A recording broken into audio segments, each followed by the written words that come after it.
Hey y'all! I shouldn't do that. An American accent, eh? Phillippa here, coming at you from a lovely, sunny summer's day. We've been having some crazy weather here in New Zealand. One day, sunny and beautiful, pool weather, and the next day, rain. And rain, and rain, and rain. And bingo! The next day, blue skies again. In fact, the sky is clear. Clear, clear. So, today it is summer. Yesterday it was not. And today it is. It's crazy here. Anyway, I only have a few minutes here, so I better get on with it. Those of you who've heard me before know I can ramble a bit, but I'll try not to. So, let's see, last week I did a video which may not have appeared here on Periscope, I'm afraid, but you can go to my YouTube channel and find it there. I did a quick video on self-talk, and it was really more of an intro to this one. So just to recap, some people are aware of what self-talk is, right? Self-talk is just the things that we say to ourselves in our heads. And those who know about self-talk also know that we're supposed to be speaking nicely to ourselves, right? Because the trouble that we run into is that most people come to adulthood with actually a fairly negative pattern of self-talk. So when something happens that is less than ideal, we might beat ourselves up about it, and we start telling ourselves, oh, that was dumb, oh, I'm so stupid, oh, I never remember anything, or, you know, some really quite negative things like that. But that doesn't really serve us well. It doesn't really serve a useful purpose. And if you think about it, if one of our friends said those sorts of things to us, it would be horrifying. We wouldn't take that sort of talk from somebody else. So why do we dish this stuff up to ourselves? It doesn't serve a useful purpose. It's actually moving us backwards rather than forwards. But those of you who already know this, you know this.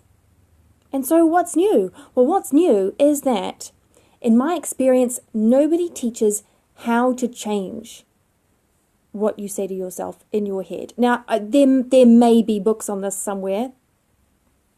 There may be. If you know of any, please type them in and enlighten us. We can run off and find some great books on the subject. No harm in that, certainly.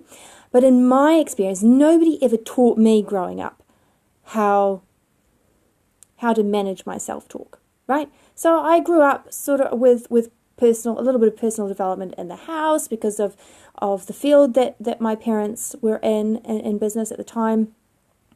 But there, you know, really, I came to my 30s and not understanding at all how to achieve what everybody was saying to achieve. Everybody said, you've got to be positive, you know, rah, rah.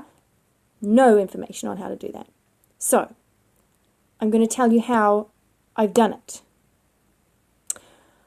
I had an epiphany several months back, and I realized what I needed to do was I needed to work out what sort of messages I had been giving myself, negative messages, and then flip it over. So you could listen to yourself for a few days and jot some notes down in a notebook, the sorts of things that you're saying to yourself, and the sorts of overall messages you're sending yourself. Really, those messages, they're coming from you anyway, so they're even more than messages. They're beliefs that you hold about yourself, and every time you say them to yourself, you are reinforcing them, right? Make a note of those. Then you need to flip it around, right?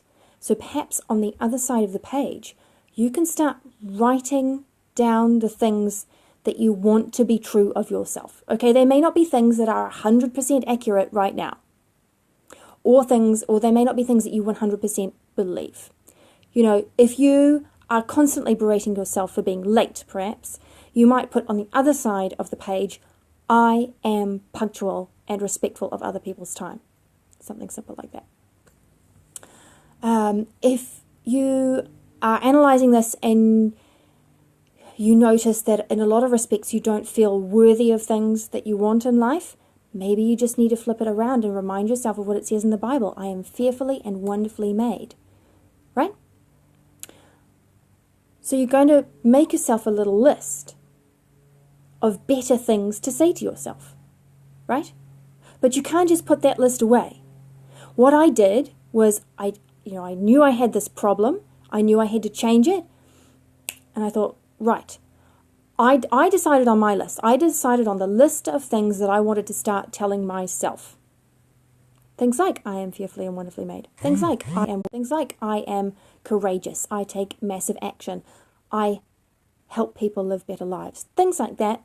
And I know it can sound a bit, goofy, but trust me, this works. And you've got to write down the things that make sense to you in your own language. That's important. Write them down. I just cut a few A4 sheets of paper in half, so I had a couple of A5 sheets of paper. I wrote down these statements, and they're I am statements. So they're in the present. You need to be telling yourself that you're these things now. Not I want to be or I will be. Put it in the present tense, because that's really all that your subconscious is able to work with now, right? Write them down and stick them up all over your house. That can be a little scary. You're going to have to gauge who you're living with, and where you're sort of comfortable putting them. But don't be afraid to step, a small step out of your comfort zone. I suggest places like the bathroom mirror, the back of the toilet door, the vanity mirror in your bedroom, one right beside your bed, maybe one on the inside of the pantry door, or wherever. Put them up, right? And whenever you walk into those rooms and you catch yourself staring blankly in their direction, read them. In your head or out loud or whatever. Just read them. Read those things that you want to be true of yourself. And because you're then reading those every day, those are the messages that you're sending yourself, and your subconscious brain is going to go to work on putting those into action, if you catch my drift. Right? So you're going to be seeing those things every day. You're going to be reminding yourself several times a day of what they are. And pretty soon, I think you'll find that the sorts of things that you start to say to yourself change. And the other thing that you'll find, you do have to make a little conscious effort, but the other thing that you'll find is when you'll become more aware of what you're saying to yourself all the time. And when you catch yourself beating on yourself, you're going to have a list to refer to of other things that you can say. Because nature abhors a vacuum, right? So there's no sense trying to push negativity out of your life without actually having something to replace it with. So if you've already got that list and you catch yourself, you've done something a bit daft, or somebody's done something not very nice to you, thank you, I think it makes sense. Absolutely. And that negative self-talk starts, you have an alternative. You can just go straight back to your list. So this is what I used to have to do. I'd catch myself talking negatively to myself, and I'd just walk back to the bathroom, look at my list on the mirror, and tell myself a different story about myself. And you know what? Everything changed. And that's my self-talk 101. That's how to do it. Thank you. I'd love to have a wider audience. Feel free to share with your followers. And this will be saved, so this will be available for people to watch afterwards. I will also upload this to my YouTube channel, and you're welcome to flick over to Facebook. Follow me, facebook.com/pvdsteeg, and find me there, and you'll find hopefully some more useful messages. It's always great to have your feedback on what's useful and what might not be. Thank you. You too.